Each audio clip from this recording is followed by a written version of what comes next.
Hey, but what about this, though? You know what we have not actually talked about with Brian Flores? What? Remember the quarterback that we've been mentioning? The one that's been the lightning rod because of the allegations. What was the one person that he wanted to play for? Who was the one person? It was Brian Flores. Yeah. He wanted to go to Miami for Flores. So when I think of that, I also say to myself, man, what does this potentially open up for us in terms of free agency, in terms of enticing players to want to come? Because as a guy who's not just Deshaun Watson. Right. Just in general, you think of J.C. Jackson, you think of guys that have played for him. Those are like, and who's the guy that we talked about? Right. So for me, when I think of that, I say to myself, man, as a former player going in that mindset, right? Anytime I hit free agency, I was always looking for my connections. Who do I know? Because it's like, man, you're going to be able to find that money, but you want to know somebody. You want to feel like you have a guy that you trust, a guy that can develop you, or a guy that just understands how you work. For me, it was Coach Tomlin, and it wasn't even the X's and O's. It was just, hey, man, I know you. You're from my hometown. We talk every time we see each other. It's always love. I trust you. I'm going to turn down Cleveland. I'll turn down New England to come here. So when I think of Brian Flores being here now, I think in similar situations, I'm like, man, what if you are a Stephon Gilmore? What if you are a J.C. Jackson? What if you are, now I'm not saying we want him, but even a Dante Hightower type. It's like, man, if you're on the fence about he's a free it. agent too. Right. But it's like, and I was saying not that we're targeting him, but just for conversational purposes. It's like, man, if you're on the fence about coming to Pittsburgh, because Dante has visited Pittsburgh before. He did that. That had to be 15, 16 time frame, because I remember he was on the roster still looking at it. After his rookie deal. His rookie deal. Yeah, he came into town and visited and everything. But when I think of that, I say to myself, well, hey, maybe having a Brian Flores in the building now closes those type of deals. Maybe you start tapping into some of those New England type players that have had success that we know can fit our scheme, especially some of these corners that we've been mentioning. Now you kind of have a little bit more help recruiting those guys, or at least you should. So for me, man, that's another part for me, man, that I'm excited about with this Flores hire. Oh, yeah. You know what? Yeah, another thing actually is the linebackers he coached, because now he's going to be linebackers coach here up in New England. I mean, they've overachieved whenever he was the coach. You got Van Noy. Come on, bro. I had a dude, I didn't even know his name. He was like a 6th round pick. Turned into like a 6 or 7 NFL career here. Landon Roberts, middle linebacker. 52. I didn't even know this guy's name. He rocked that 5 deuce, New man. England up there, started games. Then he followed Flores down to Miami. Shoot, he got Kyle Van Noy paid. He got exactly. Shout out to Nikovic, man. He got Nikovic, man. He definitely blossomed. Now, granted, Nikovic was already a good player though. But yeah, man, you think about those guys that came from under him. We're not speaking of Rob Nikovic in the same conversation of a T.J. Watt athletically, nah. But we know that number one with Nico, man, he gets the most out of it. You know what I mean? And he like, they're just so smart. And that's the thing. When we talk about a New England team, we never looked at them. I know me personally as elite talent. It was just we knew they were going to be great coached and they were going to be ultra disciplined. And that was going to be our Achilles heel, because we always said, they're the private school, real clean cut, always focused. And we the city guys, we public with it. So it's like we got crazy talent, but we weren't as disciplined for 4 quarters. And always when we played them, we felt like that was always going to be the difference there.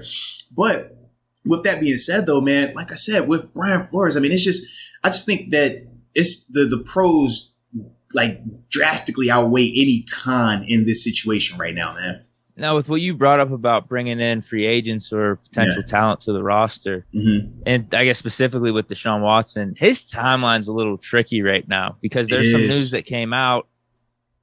Isn't there something going on with in May? Like, we might not even, I don't know the exact timeline, but I think he's got some stuff going on with like depositions coming up within this month.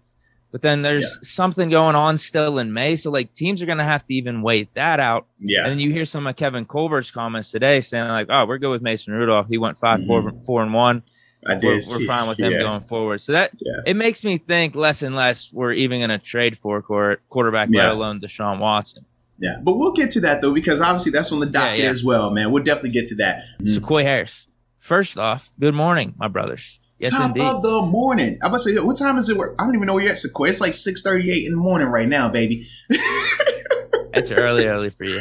Oh, yes, indeed. 9:30 out on the East Coast. Yeah, man. Yeah, I'm starting to feel for all of my West Coast folk out here when we have these early morning streams. But the thing is this, ladies and gentlemen, we love y'all. We want to make sure y'all get this content. So sometimes we got to, have these wacky times while, Mozart's away getting enlightened.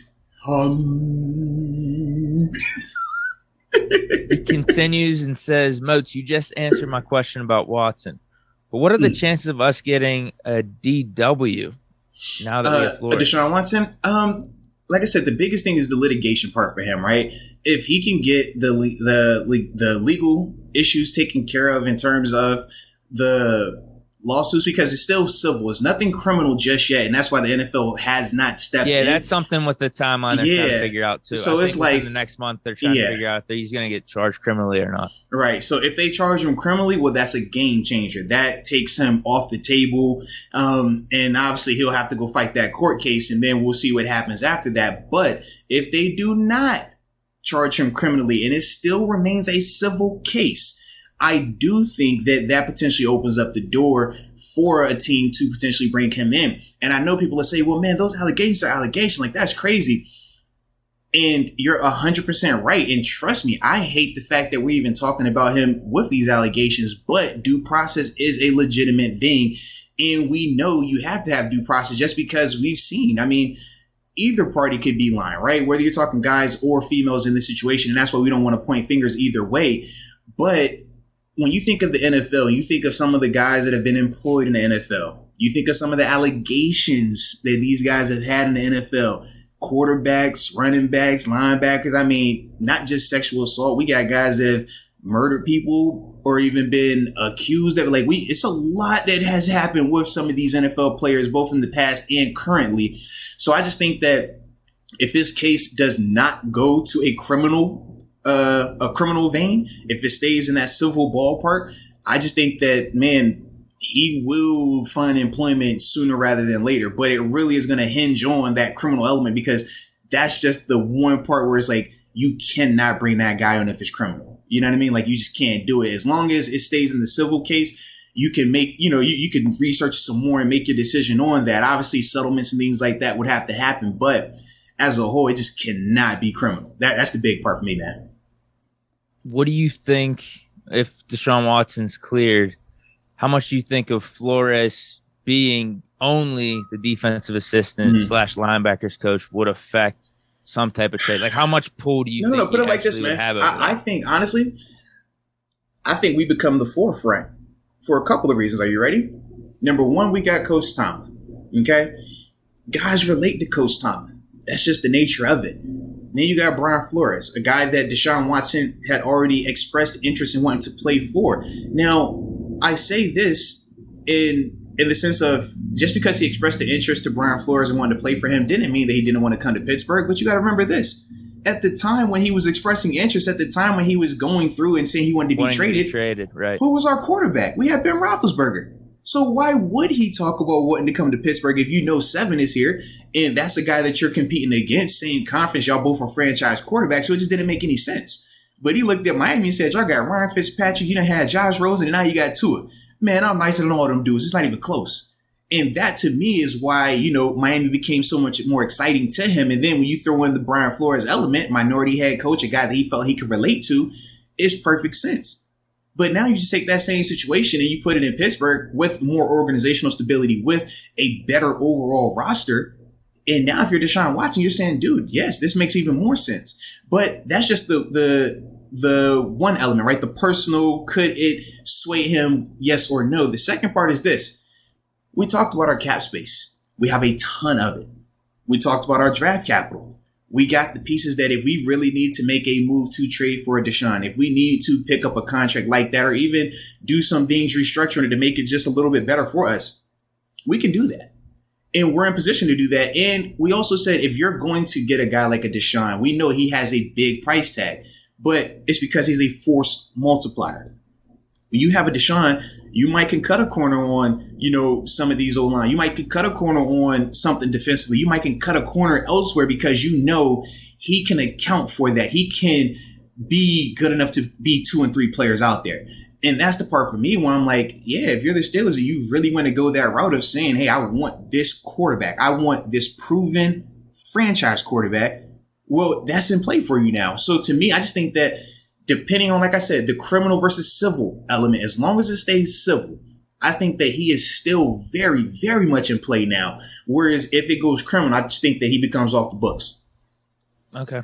Yeah. And we'll talk more about Colbert because that's like my next question of like, it just doesn't sound like we're that eager to do anything at quarterback, anything splashy at least, where I could see them drafting a rookie. I could see them bringing in like a Fitzpatrick or something to wait in the wings. But I guess we get to that later.